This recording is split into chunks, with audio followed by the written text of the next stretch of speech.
तमाम सम्मानित दर्शकों का आज के बेहद खास कार्यक्रम में बहुत बहुत स्वागत और अभिनंदन। मैं हूं आपके साथ देवभूमि ऋषिकेश उत्तराखंड से डॉक्टर आचार्य आशीष।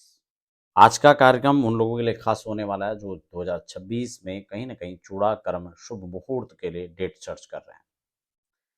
देखिए, यहाँ पर चूड़ा कर्म मुहूर्त के संदर्भ में अगर हम बात करें तो मैं प्रत्येक डेट वाइज आपको जानकारी दूंगा, लेकिन इसमें कुछ परिस्थितियां होती हैं जब आपको बहुत सारे मुहूर्त उन मुहूर्तों में नहीं हो पाते हैं जो पंचांग में दिए गए हैं। इसके लिए तत्काल के मुहूर्त निकालने पड़ते हैं। तो हर मुहूर्त का एक अपना नियम होता है, हर एक पैमाना होता है, उस पे जो मुहूर्त खरा उतरता है उसी के हिसाब से आप मुहूर्त कर सकते हैं। अब हम लोग डेट वाइज जानकारी दें इससे पहले आपको एक निवेदन रहेगा, अगर आप पहली बार चैनल पर विजिट कर रहे हैं तो चैनल को सब्सक्राइब जरूर कर लीजिए, बेल आइकन जरूर प्रेस कर लीजिए।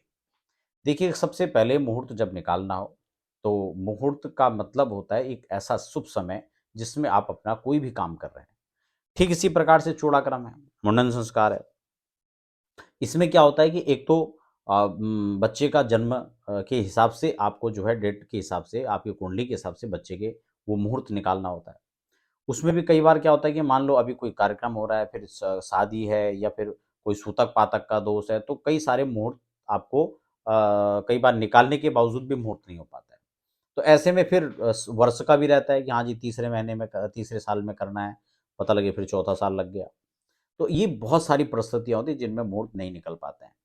तो इसके हिसाब से आपको जो सिद्धांत हैं, जो इसका पूरा मुहूर्त का जो एक नियम है, वो मैं पिछली वीडियोस में आपको बता चुका हूँ, आप उसको भी जाकर देख सकते हैं।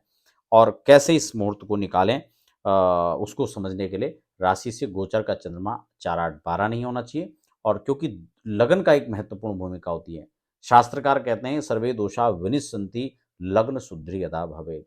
कई सारे दोषों का शमन तो अपने आप में सिर्फ लगन शुद्धि ही कर लेता है। इसलिए इस बात को ध्यान रखना है। अगर हम चूड़ाक्रम संस्कार की बात करें 2026 के अंदर, तो कई बहुत सारे मुहूर्त ऐसे हैं जो पंचांग में भी नहीं दिए गए होंगे। इसलिए बच्चे की जन्म कुंडली के हिसाब से एक अच्छे ज्योतिर्विद से आप इन अतिरिक्त मुहूर्तों को भी निकाल सकते हैं। इस बात को हमें ध्यान में रखना होगा। अब हम बात कर लेते हैं जनवरी में। तो जो यहाँ पर चूड़ाक्रम का मुहूर्त दिया गया है, वो पंचांग के अंदर जनवरी में दिया ही नहीं गया है। जबकि खरमास समाप्त होने के बाद मकर संक्रांति के बाद आप गृह प्रवेश कर सकते हैं। वो सॉरी, आप चूड़ाक्रम कर सकते हैं, लेकिन इसमें नहीं दिया गया।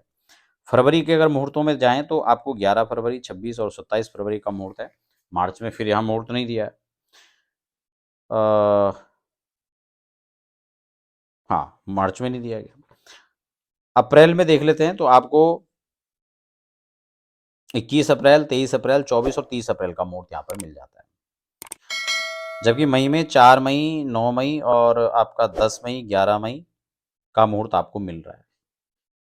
जून में चले जाएं तो आपको 17 जून का एकमात्र आपको मुहूर्त मिल जा रहा है। जुलाई में 10 जुलाई, 17 जुलाई, 22 जुलाई, 24 जुलाई और